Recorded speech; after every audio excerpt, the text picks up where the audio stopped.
کوفہ کے اکثر لوگ جنہوں نے جنگ بصرہ میں حضرت علی علیہ السلام کی طرف سے شرکت کی تھی اور جنگ صفین میں پوری جواں مردی سے امیر المومنین کے ہمراہ دشمن کے ساتھ محاذ آرائی کی تھی،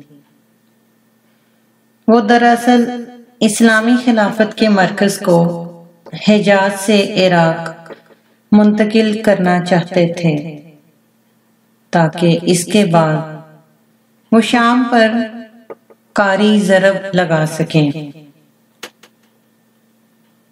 عراق اور شام کے درمیان محاذ آرائی کوئی نئی بات نہیں تھی۔ ایسے میں معاویہ کے مرنے کے بعد کوفہ والوں نے سمجھ لیا کہ انہیں نئے اقدامات کرنے کے لیے موقع مل گیا ہے۔ اس دور میں مومنوں کا ایک چھوٹا سا گروہ بھی کوفہ میں رہتا تھا جو چاہتا تھا کہ امام حسین علیہ السلام اٹھ کھڑے ہوں تاکہ گزشتہ برسوں میں پیدا ہونے والی بدعتوں کا خاتمہ ممکن ہو سکے۔ یہ کوفی تھے جنہوں نے امام حسین علیہ السلام کو بے تحاشا خطوط لکھے کہ حاکم شہر ہم میں سے نہیں ہیں، ہم نہ اس کے ساتھ بیٹھیں گے نہ ہی اس کی نماز میں حاضر ہوں گے۔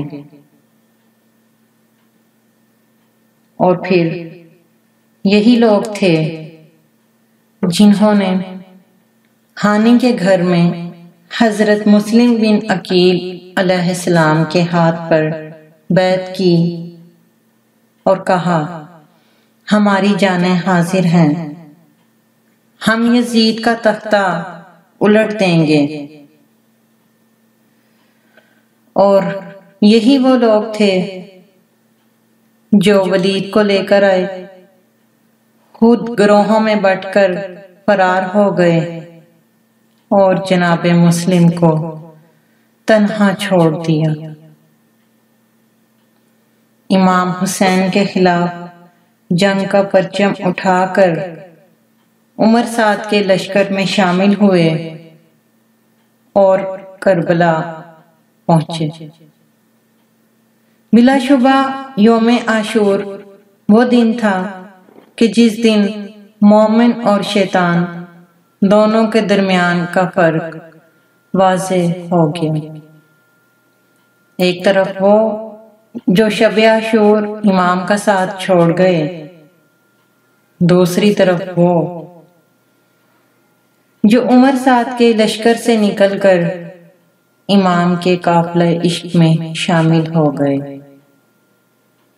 اور یہی ہیں وہ اصحاب حسین علیہ السلام۔ اور انہی میں سے ایک صحابی ہیں جناب زرگامہ بن مالک علیہ السلام۔ زرگامہ بن مالک کا نام اسحاق اور لقب زرگامہ تھا۔ آپ امیر المومنین علیہ السلام کے مشہور جانباز صحابی حضرت مالک اشتر علیہ السلام کے بیٹے تھے۔ آپ نہایت شجاع اور بہادر تھے، جیسا کہ نام سے ظاہر ہے، شیر کی مانند دلیر تھے۔ آپ نے مسلم کے ہاتھ پر بیعت کی تھی۔ شہادت مسلم کے بعد عمر سعد کے لشکر کے ساتھ آپ بھی کربلا آئے۔ زرگامہ ابن مالک نے زمانے کو اچھی طرح دیکھا ہوا تھا اور اپنے شہر کوفہ والوں کو کئی بار رنگ بدلتے دیکھا تھا۔ عاشور کی صبح شیطان کے سپاہی اپنے سیاہ خواب سے بیدار ہوئے اور جنگ کا نکارہ بجایا تو زرگامہ وعدہ شکنوں کی صف سے نکل کر امام کے پاس جا پہنچے۔ گناہگاروں کی اس قافلہ حق میں کوئی جگہ نہیں ہے، البتہ یہ پشیمان ہونے والوں کو قبول کرتا ہے۔ توبہ کا دروازہ ہمیشہ کھلا ہے۔ امام نے زرگامہ کو بڑھ کر خوش آمدید کہا۔ زرگامہ نے ولایت حسین کے دائرے میں عاشورہ کی نماز ظہر اپنے آقا و مولا امام حسین علیہ السلام کی امامت میں ادا کی۔ زرگامہ خود سے بے نیاز ہو چکے تھے، لیکن ابھی تک اپنے جسم کی قید میں تھے۔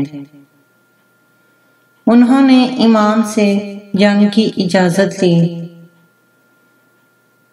اور نہایت بہادری سے لڑے۔ تاریخ کی گواہی کے مطابق آپ نے 500 اشقیاء کو واصل جہنم کیا، پھر اس کے بعد وہ خود بھی درجہ شہادت پر فائز ہو گئے۔ سلام ہو زرگامہ بن مالک پر، سلام ہو اصحاب باوفا پر، سلام ہو سید الشہداء امام مظلوم علیہ السلام پر۔